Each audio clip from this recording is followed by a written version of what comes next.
This segment presented by Wilson Combat. All right, fans, Larry Vickers here, and welcome to the Vickers Tactical YouTube channel. I'm out here on Range 44, Fort Bragg. I got Sergeant Bill of the 18 Bravo Heavy Weapons Committee, and he's going to take us through the Carl Gustav. Well, Larry, here we have the M3 Carl Gustav. This is another one of those weapons. It's been around for quite a while.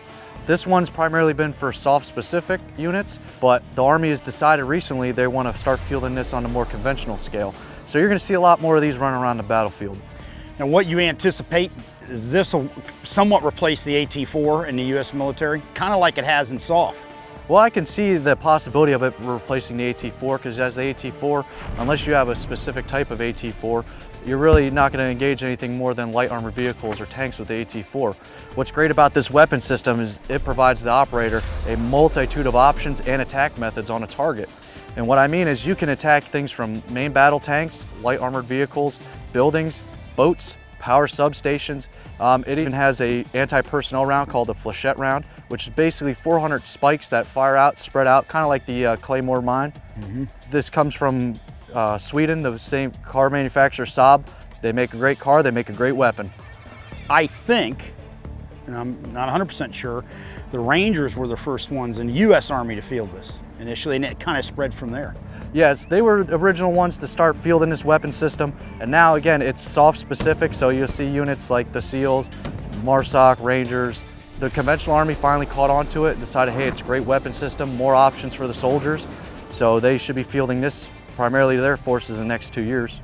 Now, you have iron sights, but also an optic primary. Built-in iron sights that can be adjusted for different types of rounds, different types of ranges, but you also have your M7 optic, which provides you as 7-power zoom. You can also adjust this sight for different rounds, different ranges, and different temperature settings.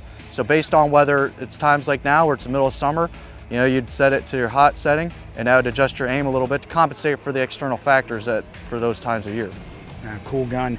I've never heard, and I'm assuming you're going to agree, I've never heard a bad thing about this. Everybody who's ever used it has sung its praises. You're right, I've never heard anything about it. The best option, or the best thing for this weapon system, Larry, is it provides that operator with multiple options. If you ever seen the promotional video with the Swedish guys training with this thing, they're doing everything. They're skiing with it, jumping out of planes, they're scuba diving, they're freaking engaging tanks, light armored vehicles. They shot a power substation to take it out. So this thing is probably the operator's best friend for shoulder fired munitions.